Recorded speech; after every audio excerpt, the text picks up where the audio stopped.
Hi guys, we are back with Tyxtalks.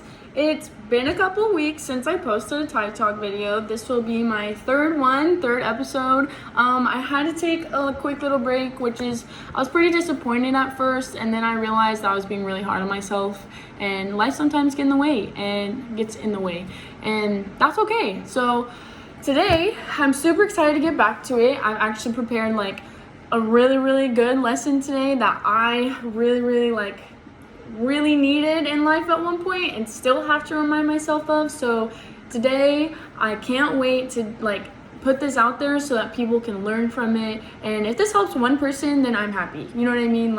If this gets one view and that person benefits from it, then I'll feel ecstatic, then I did what I wanted. So yeah, I would feel complete at night if this helps one person. So today is going to be about criticism, which is definitely, like I just said, was something I really struggled with for a really long time. When people came to me, even if it was politely or in an understanding way, like, hey Ty, I think you need to work on this, I'd be like, excuse me, everything I do is right and nothing else. And I'm serious. I really thought that everything I did was perfect, and why do you need to criticize me? Look at you. You know what I mean? Very defensive and very closed-minded mindset. But you have to really step out of that and step out of yourself and realize that these people might actually be trying to help you. They might really care for you, and they just see what you're doing and might want to help you out a little bit. Whether it be an employer, a parent, a friend, or a significant other, whoever it is, and they're coming to you telling you, I think you should work on this, I think that we should all listen. I think that we don't owe it to anyone. If someone's coming at me screaming, saying, you are a piece of trash, you do this, I'm gonna be like, okay, excuse me, you're disturbing my peace. Bye. But if someone's coming to me completely calm and understanding, whether it's an evaluation or if they're literally just coming to me because they notice something, I'm gonna sit down and humble myself and really listen to what they have to say, because it might actually help me in the long run. And it's a really great experience, learning experience for yourself. Criticism is not a bad thing. Criticism is not a bad thing. It never has been. I don't know why it has this bad annotation around it. Everyone's like, oh, don't criticize me. Criticize me, please. Tell me what you think I could do better, and I will take that, either decide I agree, or I'm like, I don't think I do that, or I think what I'm doing is better. Whatever it may be, criticism is healthy, very healthy. So what we're going to go over is how to feel about criticism, how to go about it, how to respond to it, and how to not react violently or aggressively or emotionally. That was a huge thing I've struggled with, is being very reactive. As soon as someone says something, I'm like, what'd you say? It was pretty bad, but I'm gonna hop into it really quick because it's already been 3 minutes, and we know IGTV is only 15, so let's hop into this really quickly. Gotta get my hair back because I talk so quick and I'm get out of my way. Okay, so criticism. The very first thing, these are the steps that I go through that I've learned over time that really help me understand what's being said to me, and really take it and not be mean and defensive about it. So the very first thing I'm going to do when someone comes to me and they're like, Ty, I think that you do this bad, or I think that you should do this better, I'm going to validate my own feelings within myself. So it's okay to be upset someone came to you and you're like, dang, I really thought I was doing well, or I didn't know I did that. It's okay to be disappointed in yourself. It's okay to feel a little aggravated that they think they can come to you, whatever it may be. It's okay to have those feelings, but you have to understand, you have to realize I have these feelings, but I'm going to listen. So next thing is, it kind of goes with that, is acknowledging your defensiveness. So I was very defensive and closed-minded, like I said. So you have to really acknowledge how you're reacting. Are you even listening to what they're saying? Because they might be right. They might be actually helping you out, and you're just so defensive that you don't even care. So you really have to step out of your own body, if that makes sense, and sit down, be humble, and be like, okay, I'm not going to be defensive. I'm going to hear you out and go from there. and be very open to understanding. So why is this person coming to me? They probably care about me, and they see that I'm struggling with something, or they see that I could do better with something, and they just want to help me out. Or maybe they have more experience at this job that I'm working at, and they see me doing something they used to do. I'm going to try to be understanding because they're literally just trying to help me. And then the next thing this is a huge part, is reflect on what they're telling you. So if someone comes to you and they tell you you're doing something and you completely disagree, you're like, I don't do that. Even if you're not being defensive, like you've sat down, you're being humble, but you still don't think you do what they're saying, that's okay. Just take it to the chin and keep it moving. It's totally fine. So you have to ask yourself, is what this person is saying about me, is what this person is saying to me true? Is there truth behind this criticism? Because if there is, perfect. Then you can learn from that. You can take that and go be better. If it's not true, okay, thank you for your opinion. I'm gonna keep doing what I'm doing. I'm gonna keep grinding. That's totally fine. But you have to ask yourself, don't just take what they're saying and go with it. You don't want to be a people pleaser. But also don't just take what they're saying and just completely ignore them because you're being defensive. You want to ask yourself, is what they're saying is true? If it is, perfect. Learn from it. Next thing is, this is what I was saying earlier, that this is a great learning experience for you. Like, criticism is a blessing in disguise. I know a lot of people disagree with that. They're like, don't criticize me. What I do is perfect. What I do is correct. That's unhealthy. It's a very unhealthy mindset. What you're doing can always be better. What you're doing can always be improved, especially from someone who's more experienced than you. If I've been working a job for 3 weeks and my boss or someone who's been there for 5 years comes to me like, hey, I think that you're doing this, you're struggling with this, I'm going to listen. Why wouldn't you listen? Like, you need to humble yourself and realize that other people do know more. There are other people who are ahead of you or whatever it is. That doesn't mean you're a failure. That doesn't mean like you ain't like you're trash. That doesn't mean that. It just means that everything you do can be improved, and that's totally fine.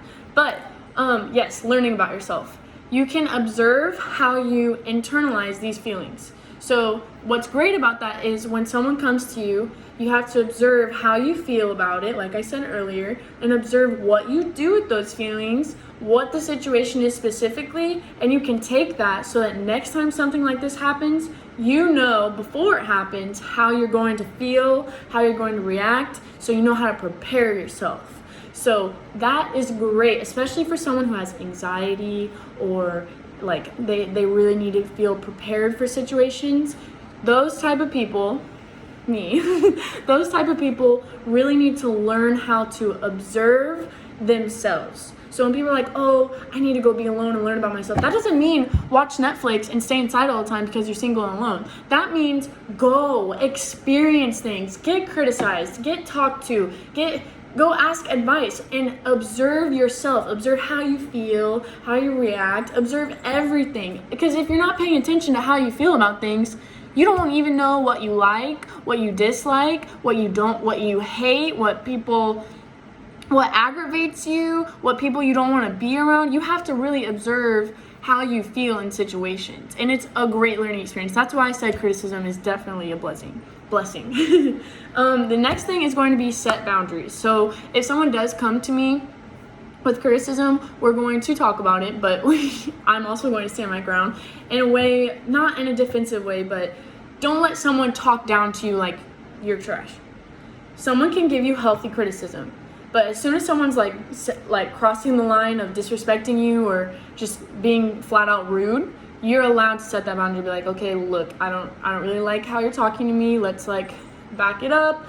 Maybe cool down. Maybe it was in an argument. Or like, I don't like how you do this. Maybe you need to like take a step back, cool down, talk about it later. Whatever. It's that's a very specific situation.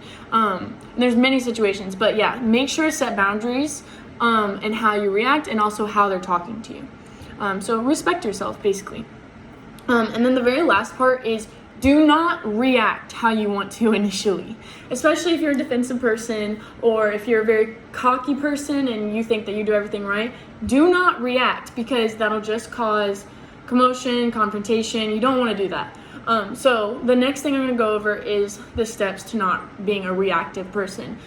This was a huge problem for me. I wish I could take back all the things I said when I was being reactive. You know those like gifs where it's like, forgive me for what I said when I was drunk or in love or whatever.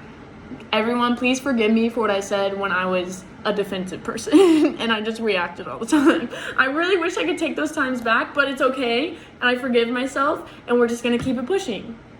So, yes, how to not react to things in a defensive way. I'm running out of time. Darn, I thought I did like a good amount of notes to where it wouldn't be close. It's okay. So the first thing is going to be pause. I think this is very obvious, but I'm going to say it. When someone comes to you and they say something and your first thought is, like I want to do something about it, pause, okay? And you're going to recognize why you're mad. Recognize why you're triggered. Recognize what your triggers are so you understand your feelings. So you understand what you're mad about, basically. And then you're going to validate yourself and why you're mad through your experiences. So if someone comes to me and they're like, you do this, and it pisses me off, or I'm sorry, it makes me so mad because someone told me that in the past and we had a falling out and it was a big situation. When that comes up again, it's gonna really trigger me because it's like, oh, you said that and that person said that and I hate them. You know what I mean? So you're allowed to be angry, but but recognize the trigger and then figure out why that's triggering you so much. And then you can validate yourself for having those feelings like I talked about earlier. And then you think about, what is my intention with what I'm about to say to this person? That was a huge thing, because I would be like, people would say something to me and my automatic response would be like, F you, or like, I don't need to hear this. And then I had to ask myself, what's my intention right now? And my intention was almost always just to be mean, just to hurt them back, or because I was mad. And then I realized, like, that's not gonna do good for anyone, especially them, especially me. I'm just mad. So really, really think about what you're about to say and who's it going to help? Is it gonna help you, or is it just a temporary solution to make you feel less mad? It's probably not the right thing to do if it's just a temporary solution. And then this is a huge one that my therapist taught me when I was going to therapy in Japan. This was the best therapist I've ever had. This is a huge, huge thing. Speak in a way that reflects who you are or who you want to be. Speak in a way that reflects who you are. I don't know if that doesn't resonate with other people, but for me, that like really, really made me like think about what I'm saying, because if I'm just gonna be defensive and mean and be like, F you, I don't wanna hear this, whatever, like, I don't do that, does that really reflect who I'm trying to be? Is that who I wanna be as a mother? Is that how I wanna teach my kids? Is that how I wanna be for my siblings as an older sibling? Is that how I want my parents to see me? Is that how I want to see me? Is that how I want to see me? I'm just defensive and mean, I can't take criticism. No, not at all. So you really have to talk and like represent yourself and how you want people, not how you want people to see you, but how you want to come off. I would like to be a peaceful person and open-minded, and people want to like feel free to come talk to me and help me, because I know that people coming to me with criticism is going to help me in the long run. So I don't want people to be scared to talk to me because I'm barking at them like, don't talk to me, don't yell at me, I'm not doing anything wrong. Of course not. So that is just about it for today. Criticism is a huge, huge thing for a lot of people. A lot of people struggle with criticism. They don't want to be told nothing. Don't tell me nothing. I do everything correct. And if that's your mindset, I hope today opened your mind a little bit and helps you out a little bit with that, because it's a really, really sad mindset to have, because you're not benefiting yourself. You're not learning from your mistakes. You're barking at people, so you're not making any friends. It's a really lonely life when you're defensive and reactive. Like I said earlier, I wish I could take all that time back, but I can't. All I can do is be better moving forward. So if you're one of those people that feel like, dang, I've been like this my whole life too, I'm really reactive, I hate myself. Don't hate yourself. You can make it right. From today forward, we're gonna focus on validating our feelings, understanding how to listen, not being defensive and not reacting, and representing who you are by how you speak. And the energy you put out into the world will come back to you. So yes, that is all today. Thank you for coming to my Tyxtalk.